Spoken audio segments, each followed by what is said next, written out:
अस्सलाम वालेकुम मोअज़्ज़िज़ ख़वातीन व हज़रात, अली मुमताज़ आपके साथ। तारीख़ 9 फरवरी सन 2024, 8 फरवरी का तारीख़ी दिन गुजर गया। ये हमारा दिन था, ये हर पाकिस्तानी का दिन था और माशाअल्लाह अल्हम्दुलिल्लाह तमाम पाकिस्तानी निकले, बहुत बड़ी तादाद में निकले और अपने वोट का हक इस्तेमाल किया। ये अंगूठा, ये निशान हमें हमेशा याद रहेगा। ये हर पाकिस्तानी के लिए है और यही वो ताकत है, यही वो हथियार है, यही वो तोप है जिसको चलना था 8 फरवरी को, और वो चली। जैसा कि मैंने वोट डालने के बाद ये कहा था, एक दफ़ा फिर दोहराऊंगा, चलते हैं दबे पाँव कि कोई जाग ना जाए, चलते हैं दबे पाँव कि कोई जाग ना जाए, गुलामी के असीरों की यही खास अदा है। होती नहीं जो कौम हक बात पर यकजा, होती नहीं जो कौम हर बात पे यकजा, उस कौम का ही हाकिम फ़कत उसकी सज़ा है। और ये बात मैंने तब इसलिए कही थी कि पाकिस्तानियों निकलो, अगर आज वोट नहीं करोगे और कल को कोई और हाकिम होगा और उससे शिकायत होगी, उससे शिकवा होगा, तो फिर वो बनता नहीं है। इसलिए कि हम इस मौके को इस्तेमाल नहीं कर सके, हमने इस मौके को गंवा दिया। लेकिन ऐसा नहीं हुआ, सब निकले। पूरे मुल्क में एक ही बात, एक ही ठप्पा था और वो था पाकिस्तान तहरीक इंसाफ का। पाकिस्तान तहरीक इंसाफ को नुकसान पहुंचाने के लिए क्या क्या कुछ नहीं किया गया। पाकिस्तान तहरीक इंसाफ से उसका इंतखाबी निशान बल्ला छीन लिया गया। इंतखाबी निशान से पहले आपको पता था कि जब कागजात नामजदगी हासिल करने थे, पहले तो कोशिश की गई कि हासिल ना कर सकें, फिर जब हासिल कर लिए तो कोशिश थी कि जमा ना करवा सकें।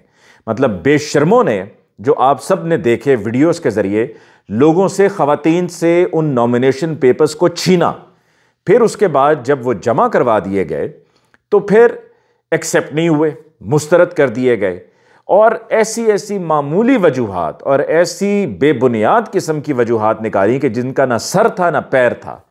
फिर उसके बाद जी ट्राइब्यूनल में गए, वहाँ से बहुत से कागजात मंजूर हुए। फिर बेशुमार ऐसे भी थे जिनको फिर हाई कोर्ट में जाना पड़ा, हाई कोर्ट में गए, वहाँ से जाकर कुछ के मंजूर हुए, कुछ के नहीं हुए, फिर सुप्रीम कोर्ट में जाना पड़ा और फिर उसके बाद इंतखाबी निशान बल्ले का पाकिस्तान तहरीक इंसाफ से ले लिया गया। फिर पाकिस्तान तहरीक इंसाफ के उम्मीदवारों को इलेक्शन कैंपेन नहीं करने दी जा रही थी। उन्हें कहा जा रहा था, उन्हें धमकाया जा रहा था कि आप इलेक्शन कैंपेन नहीं करेंगे। कहीं पे कोई बैनर लगता था, कोई पोस्टर लगता था, तो उनको इंतज़ामिया की तरफ से उन बैनर्स को, उन पोस्टर्स को उतारा जाता था, बैनर्स को, पोस्टर्स को फाड़ा जाता था। कहीं पे कोई रैली नहीं निकाल सकते थे। कहीं पे अगर लोग जमा हो जाते थे रैली निकालने के लिए, उनका हक है, इलेक्शंस होने जा रहे हैं भाई, उनको रोका जाता था, उनको धमकियाँ दी जाती थीं, गिरफ्तारियाँ की गईं, लोगों से दस्तबरदारियों के ऐलानात करवाए गए, पुलिस कस्टडी में ऐलानात करवाए गए और पुलिस इसमें बाकायदा शामिल रही है। 9 अप्रैल सन 2022 से लेकर अब तक पुलिस का वो घिनौना किरदार हमने देखा है जो इससे पहले मुल्क की तारीख में हमने कभी नहीं देखा। बिलखसूस पंजाब पुलिस और फिर केयर टेकर गवर्नमेंट ने भी जो घिनौना किरदार अदा किया है वो भी सबके सामने है। पाकिस्तान तहरीक इंसाफ ने कहा कि जी आरओज़ के अंडर इलेक्शंस ना करवाएं, इलेक्शंस आरओज़ और यही डीआरओज़ 144 इंपोज करते हैं, पीटीआई के खिलाफ कार्रवाइयां करते हैं, इनके अंडर इलेक्शंस नहीं होने जाए। लेकिन फिर भी नहीं माना गया। पाकिस्तान तहरीक इंसाफ ने फिर भी कहा कि हम इलेक्शंस का बॉयकॉट नहीं करेंगे, हम मुकाबला करेंगे, हम डट के मुकाबला करेंगे। इलेक्शन से पहले पाकिस्तान तहरीक इंसाफ को डेंट पहुंचाने के लिए 3 केसेस, साइफर केस, उसकी सारी तफसील मैंने आपको बता दी कि उस साइफर केस में कहां कहां पर फ्लॉज हैं और बिल्कुल ही फारिग किस्म का केस है। तोशा खाना में भी मैंने आपको बता दिया कि किस तरह नैब का अपना स्टार वकील इमरान बशीर एक्सपोज हुआ, फिर भी फैसला इमरान खान के खिलाफ। और ये सब इसलिए किया जा रहा था कि जी इलेक्शन से पहले जल्दी जल्दी ये नताइज सुनाए जाएं ताकि पीटीआई का वोट तोड़ा जाए। फिर उसके बाद तीसरा मरहला इमरान खान साहब का इद्दत में निकाह का फैसला, और ये वो फैसला था जिसने डेंट डाला, ये वो फैसला था जिसने उसको भी जगाया कि जो पहले निकलकर वोट डालने का इरादा नहीं रखता था, उसने भी तहिया कर लिया कि चाहे कुछ भी हो जाए, आंधी आए या तूफान, मैं निकलूंगा, मैं वोट डालूंगा। और उन सब ने वोट डाला। और फिर उसके बाद आज इलेक्शन ट्रांसमिशन में भी मुझसे बात हुई, मुझसे पूछा गया कि जी मेरी क्या राय है। कल हमारे एक दोस्त थे, वो कह रहे थे कि जी देखिए परसेप्शंस गलत भी होती हैं। ये कहा गया कि इंटरनेट बंद होगा, इंटरनेट बंद नहीं हुआ। फिर ये परसेप्शन है कि जी बहुत बड़ी तादाद में टर्नआउट होगा, बड़ी तादाद में लोग निकलेंगे, देखिएगा नहीं निकलेंगे। ये परसेप्शंस हैं। तो आज इंटरनेट भी बंद हुआ, ना सिर्फ इंटरनेट बंद हुआ बल्कि जो सेलुलर नेटवर्क है वो भी बंद कर दिया गया। और अभी रात के मैं ये 4:20 पर जब बात कर रहा हूँ तो अभी तक इंटरनेट बंद है। अभी तक सेलुलर नेटवर्क बंद है। ये सिर्फ जो DSL के कनेक्शंस हैं सिर्फ वो चल रहे हैं, यानी कि फ़ोन के साथ जो डेटा मिलता है वो अभी तक नहीं ऑन किया गया। देखिए, क्या पूरे मुल्क में, क्या पूरा मुल्क जो था वो सेंसिटिव था? क्या तमाम पूरे मुल्क का चप्पा चप्पा जो है वो हाईली सेंसिटिव था कि जो आपने पूरे मुल्क में इंटरनेट भी बंद कर दिया और आपने सेलुलर नेटवर्क भी बंद कर दिया? मतलब बेतहाशा ऐसे इलाके थे, बहुत बड़ी तादाद ऐसी थी, बहुत बड़ा हिस्सा मुल्क का ऐसा था जहां पर बिल्कुल कोई ऐसा मसला नहीं था, लेकिन नेट बंद कर दिया गया। मैंने इलेक्शन ट्रांसमिशन में जो कहा उसकी तरफ आने से पहले, एक तो ये जो परसेप्शन था कि जी इंटरनेट बंद नहीं किया जाएगा, वो परसेप्शन गलत साबित हो गया और इंटरनेट बंद हुआ। फिर उसके बाद ये कहा गया कि जी आज टर्न आउट नहीं होगा, वो बंदा निकला जो पहले कभी निकला ही नहीं।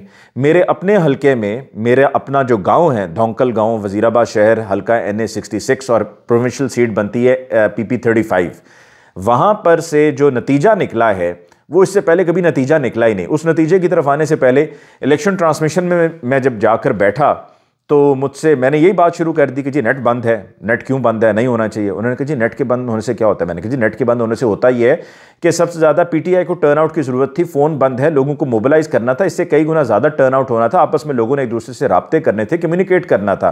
टर्नआउट कम होगा तो फ़ायदा किसको होगा? PMLN को होगा, यानी कि जो आपने हेरा फेरी करनी है, जो आपने धांधली करनी है, वो आप आराम से कर सकेंगे, क्योंकि टर्नआउट कम होगा तो फिर PTI का और PMLN का मार्जिन बहुत कम होगा। ये वो वजह थी कि जिसकी वजह से इंटरनेट भी बंद कर दिया गया और सेलुलर नेटवर्क भी बंद कर दिया गया। लेकिन आगे से फिर इस किस्म की वजूहात और इस किस्म के बहाने फिर मुझे सुनने को मिले।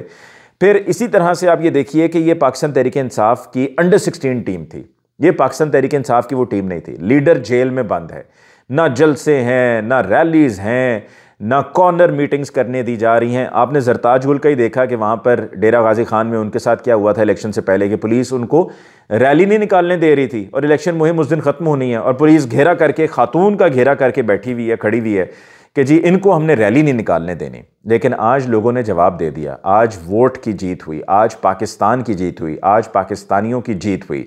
और यही वजह है कि रिज़ल्ट्स जब आना शुरू हुए तो पिछली मरतबा RTS की बात की जाती थी। जनाब RTS तो बैठा ही नहीं था, ये तो जो इस दफ़ा EMS का हुआ है जिसका कहते थे कि जी ये तो ऑफलाइन भी चलेगा, और फिर उसके बाद रात को 2:43 पर इलेक्शन कमीशन की तरफ से जो पहली प्रेस कॉन्फ्रेंस हुई और 2 नतीजे मजबूरन अनाउंस करना पड़े, उन नतीजों के अनाउंस करने पर यह कहा गया कि जी वो रिजल्ट्स नहीं आ रहे क्योंकि इंटरनेट बंद है। तो भाई इंटरनेट बंद है तो पोलिंग भी ख़त्म हो गई, सब कुछ, लोग अपने अपने घरों को लौट गए, आपने अभी तक इंटरनेट बंद क्यों किया हुआ है? आपको इंटरनेट चलाना चाहिए था, हर पाकिस्तानी का ये हक है, ये पाकिस्तानी को आप उसके हक से महरूम नहीं कर सकते हैं। फिर इसी तरीके से रिजल्ट्स रोके इस वजह से जा रहे थे कि जो रिजल्ट्स आना शुरू हो गए फॉर्म 45 की बेस पर, उस पर पता चल रहा था कि पूरे मुल्क में पाकिस्तान तहरीक इंसाफ क्लीन स्वीप कर रही है। पाकिस्तान तहरीक इंसाफ तकरीबन 150 नशिस्तें, कम अज़ कम 150 नशिस्तें कौमी असम्बली की है, कुछ जीत रही है। वो बात काबिल कबूल नहीं थी। वहाँ पर मॉडल टाउन में नवाज़ शरीफ साहब, मरीम नवाज़, शहबाज शरीफ मौजूद थे और वो तो विक्ट्री स्पीच करने के इंतज़ार में थे कि जी हम अपनी विक्ट्री स्पीच करेंगे। वो भी वहाँ पर मुंह लटकाए वहाँ से वापस लौट गए क्योंकि उनको नज़र आ रहा था कि नतीजे क्या हैं। बहुत बड़े बड़े बुर्ज उलट गए। कौन कौन हारा? जावेद लतीफ़। अभी हतमी नतीजा नहीं आया लेकिन जावेद लतीफ़ का नज़र आ रहा है ना, फॉर्म 45 मिल गया। फॉर्म 45 क्या होता है? किसी भी पोलिंग स्टेशन में आप जाते हैं, वहाँ का जो नतीजा है वो वहाँ का प्रिजाइडिंग ऑफिसर फॉर्म 45 पर आपको अंगूठा लगा के दस्तखत करके देता है। उन फॉर्म 45 को सबके जो पोलिंग स्टेशन के फॉर्म 45 हैं आप उनको जमा करें तो नतीजा आपके सामने है और उस नतीजे की बेस पर नज़र आ रहा है कि कौन हारा? जावेद लतीफ़। वही जावेद लतीफ़ जिसने एक घिनौनी मुहिम चलाई थी इमरान खान साहब के खिलाफ, जिसके नतीजे में उन पर हमला भी हुआ। वही जावेद लतीफ़ जिनकी ये इस किस्म की घिनौनी कैंपेन को PTV पे नशर किया गया। मरीम औरंगज़ेब इंफॉर्मेशन मिनिस्टर, उन्होंने एक स्टेट टेलीविज़न को इस काम के लिए इस्तेमाल होने दिया, उनको शिकस्त का सामना करना पड़ा। बिरजीस ताहिर जो PMLN से उस हल्के से अपने ननकारा से हमेशा जीतते आए हैं, बिरजीस ताहिर को शिकस्त हुई। फिर लाहौर शहर के अंदर मरीम नवाज़, नवाज शरीफ का अपना हल्का, नवाज शरीफ का हल्का NA 130, जहाँ से मैंने प्रोग्राम भी किया तो मुझे नज़र आ रहा था कि वहाँ से नवाज शरीफ साहब हारेंगे। उस हल्के में डॉक्टर यास्मीन राशिद की लीड। फिर सलमान अकरम राजा का हल्का, जहाँ पर वो बहुत बड़ी लीड से जीत रहे थे, लेकिन वहाँ पर फिर ये ओन चौधरी के RO ऑफिस में गुंडे आए, उन्होंने वहाँ पर मारधाड़ की। जो PTI के वहाँ पर लोग थे उन पर डंडे चलाए, तशद्दुद का निशाना बनाया और फिर RO ने वहाँ से सलमान अकरम राजा, जिनका हक है कि वो वहाँ पर रिटर्निंग ऑफिसर के दफ्तर में बैठे रहें कि जब तक उन्हें रिजल्ट नहीं मिल जाता, उनको भी RO ने वहाँ से भिजवा दिया। फिर लाहौर का जो DC है मोहम्मद अली रंधावा, उसने सबको अपनी तरफ बुला लिया अपने GOR1 में, अपने कैंप ऑफिस में कि जी सब वहाँ पर पहुँचो ताकि कोई एक प्लान तैयार किया जाए कि कैसे रिजल्ट्स को तब्दील करना है। फिर इसी तरीके से मेरे हलके में जिसकी मैं बात कर रहा था, मेरे गांव से ये तारीख में कभी नहीं हुआ है कि कोई कैंडिडेट जो जीता हो, ज़्यादा से ज़्यादा 400 वोटों की लीड होती थी। 1614 वोटों की लीड से अहमद चट्ठा पाकिस्तान तहरीक इंसाफ से वो वहाँ से कामयाब हुए और उस पूरे हलके में NA 66 में उनकी लीड 20 से 25 हज़ार की लीड है, लेकिन वहाँ पे भी रिजल्ट अनाउंस नहीं करने दिया जा रहा। यही सूरत हाल वहाँ पे प्रोविंशियल सीट पे भी है, यानी कि PP35 पे भी है, जहाँ पर मोहम्मद यूसुफ साहब जिनको गिरफ्तार किया हुआ है और उन पर एक केस बनाया गया, उसमें उनकी ज़मानत हुई, फिर दूसरे में पकड़ के हाफिजाबाद वाले ले गए और उनका जुडिशल मुकम्मल हो रहा था 7 फरवरी को। जिस्मानी रिमांड 7 फरवरी को मुकम्मल हो रहा था, 6 तारीख को ही 6 फरवरी को इनको जुडिशल कर दिया गया और उनका फिर एक वीडियो बयान चलाया गया पुलिस कस्टडी में से भी कि जी मैं इलेक्शन से विड्रॉ कर रहा हूं, जो कि जाली बयान था, लेकिन लोगों ने तस्लीम नहीं किया, एक्सेप्ट नहीं किया। लोगों ने वोट डाले और टिका कर दबा कर वहां पर जाकर लोगों ने ठप्पे लगाए। फिर इसी तरीके से इस्लामाबाद की 3 नशिस्तें, वहां से भी क्लीन स्वीप, KP के पूरा क्लीन स्वीप। शानदाना गुलजार हज़ारों की लीड से वहां से वो जीती हैं। इतना बड़ा मार्जिन है, इतना बड़ा मार्जिन है कि JUIF के उस कैंडिडेट के लिए शर्म का मकाम है, क्योंकि ये JUIF, मौलाना फजल रहमान, ये सब PDM का हिस्सा थे। PDM को जवाब मिल गया है, ये रेफरेंडम हुआ है, अवाम के वोटों से मुंतखब हुकूमत अब PTI की है और इसको तस्लीम करना होगा। पूरी दुनिया में बातें हो रही हैं, हमने अपना मजाक बनवाया, हम मज़ीद अपना कितना मजाक बनवाना चाहते हैं, हम मज़ीद अपना कितना तमाशा लगवाना चाहते हैं। अवाम ने फैसला सुना दिया, उस फैसले को तस्लीम करें। और अगर अब बात यहाँ तक पहुँच गई है कि रात को 4:20 तक अभी तक नतीजे नहीं आए, जो कि रात को 2 बजे तक मुकम्मल आ जाने थे। आपको याद है पिछली मरतबा रिजल्ट्स कब आए थे? इस वक्त तक रिजल्ट्स मुकम्मल हो चुके थे, पिक्चर क्लियर हो चुकी थी और RTS तो बैठा ही नहीं था। जो ये EMS जो इलेक्शन मैनेजमेंट सिस्टम जी, बड़ा ज़बरदस्त सिस्टम है जी, ये ऑफलाइन भी चलेगा, तो ना वो ऑनलाइन है ना वो ऑफलाइन है, वो है ही नहीं सिस्टम। 32 करोड़ रुपए का ये सिस्टम आपने तैयार किया, 32 करोड़ रुपया एक टैक्स पेयर का आपने ज़ाया किया, उड़ा दिया आपने, हवा में उड़ा दिया ये फारिग किस्म का सिस्टम लगाने के लिए। और क्या आपको शाम को नज़र नहीं आ गया था कि EMS के ज़रिए हमें ये तमाम नताइज मिलने हैं और इंटरनेट बंद है, तो लिहाजा इंटरनेट को बहाल करवाया जाए। इंटरनेट बहाल नहीं हुआ अभी तक। मैं आपको जैसा कि बता रहा था कि 4:20, ये कुछ देर पहले जो मैं बात हो रही थी, अभी ये तकरीबन 4:27 हो गए हैं। 4:27 तक इंटरनेट बहाल नहीं हुआ है, सेलुलर नेटवर्क बहाल नहीं हुआ है। किस बात का डर है, किस बात का खौफ है? मैंने कहा ना कि इमरान खान का तो खौफ है, खौफ खुदा भी होना चाहिए, डरना चाहिए उस वक्त से। ये कौम ने फैसला सुना दिया है, कौम के फैसले को तस्लीम करना होगा। इससे आप कब तक मुंह चुराएंगे, कब तक आप मुंह फेरेंगे, दूसरी तरफ मुंह करेंगे? लिहाजा इस पर अब आ जाना चाहिए हमें कि जब बात इस हद तक आ जाए तो फिर बेहतर यही है कि सुलह कर ली जाए। इमरान खान जेल में बंद है, वो शख्स जेल में बंद है। मरियम नवाज और नवाज शरीफ ये समझते थे कि जी हम इस तरीके से मैनेज करके इलेक्शंस को जीत जाएंगे। उनको जवाब मिल गया, उनको पाकिस्तानी कौम ने बता दिया ये 2024 का पाकिस्तान है। अगर यहाँ पर PTI का इंतखाबी निशान बल्ला होता तो फिर आप सोचें कि बात कहाँ पर पहुँच जानी थी। पाकिस्तान तहरीक इंसाफ का इंतखाबी निशान बल्ला इसीलिए नहीं दिया गया था, इसीलिए ये सारी साजिश की गई थी। ये साजिश है, ये पाकिस्तानी वोटर के साथ साजिश है। इंतखाबी निशान बल्ला इसीलिए लिया गया था। ये 2024 का पाकिस्तान और पाकिस्तान है। ये वो नहीं है कि जहाँ पर आप पाकिस्तान छोड़कर 4 साल के लिए गायब हो जाएं, ये कह कर के जी इलाज हो रहा है, जबकि कोई इलाज नहीं हो रहा था। और आप वापस लौट कर आएंगे मैनेज करके और यहाँ पर आप अपना इदारों से लोगों को लाकर मीनार पाकिस्तान खड़ा कर देंगे और पूरे मुल्क से आप बसें भर भर के वहाँ पर आप लोगों को लाद लाद के वहाँ पर लेकर आएंगे और आप कहेंगे जी कमाल हो गया, 21 अक्टूबर को मियाँ मोहम्मद नवाज शरीफ वापस आ गए और आए और पाकिस्तान उन्होंने बदल के रख दिया है। तो ऐसा कुछ भी नहीं हुआ है। पाकिस्तान आज भी इमरान खान साहब के साथ खड़ा है। ये जवाब है उस जबर का, ये जवाब है उस जुल्म का जो कि 2 साल से पाकिस्तान ने देखा, जो पाकिस्तानी अवाम के साथ हुआ, जो ज़िले शाह के साथ हुआ, जो अरशद शरीफ के साथ हुआ, जो उन तमाम PTI के कारकुनान के साथ हुआ, सनम जावेद के साथ हुआ, खदीजा शाह के साथ हुआ, तैयबा राजा के साथ हुआ, आलिया हमजा के साथ हुआ, यास्मीन राशिद के साथ हुआ, उन तमाम PTI के वर्कर्स के साथ हुआ जो अभी भी जेलों में बंद हैं। ये उनका हिसाब बराबर किया है पाकिस्तानी कौम ने, पाकिस्तानी अवाम ने। और उस वक्त ज़रा सी अकल कर ली जाती तो शायद सूरत हाल बेहतर होती। और वो ज़रा सी अकल क्या थी कि इद्दत में निकाह का जो ये बेहुदा किस्म का फैसला सुनाया गया। अब ये ओन चौधरी को जितवाने की कोशिश इसीलिए की जा रही है कि ओन चौधरी से कहा गया था कि इद्दत में निकाह के केस में गवाह बन जाओ, तो लिहाजा तुम्हें सीट जितवा देंगे, तुम्हें नेशनल असेंबली का मेंबर बना देंगे। इससे ज़्यादा नवाज शरीफ साहब के लिए बुरा दिन क्या हो सकता है कि वो जाकर किसको वोट दे रहे हैं? वो दे रहे हैं ओन चौधरी को। ओन चौधरी को, उफ, अल्लाह बचाए ऐसे वक्त से कि जब आपको जाकर ओन चौधरी को वोट देना पड़ा है। उमर अयूब ने मैदान मार लिया, शहरियार आफरीदी ने मैदान मार लिया, मौलाना फजलुर रहमान को एक दफ़ा फिर अली अमीन गंडापुर ने शिकस्त दी। अली अमीन गंडापुर ने मौलाना फजलुर रहमान को भी दिन में तारे दिखा दिए। ये सूरत हाल पूरे मुल्क की है, लिहाजा इसको तस्लीम कीजिए। अगर हम चाहते हैं कि पाकिस्तान आगे बढ़े, दोबारा से तरक्की की राहों पर गामजन हो, तो फिर इस सब के लिए ज़रूरी है कि इसको तस्लीम किया जाए। नवाज शरीफ साहब अब यकीनन कहते होंगे, पहले कहते थे ना मुझे क्यों निकाला, मुझे क्यों निकाला, अब कह रहे होंगे मुझे क्यों बुलाया, मुझे क्यों बुलाया।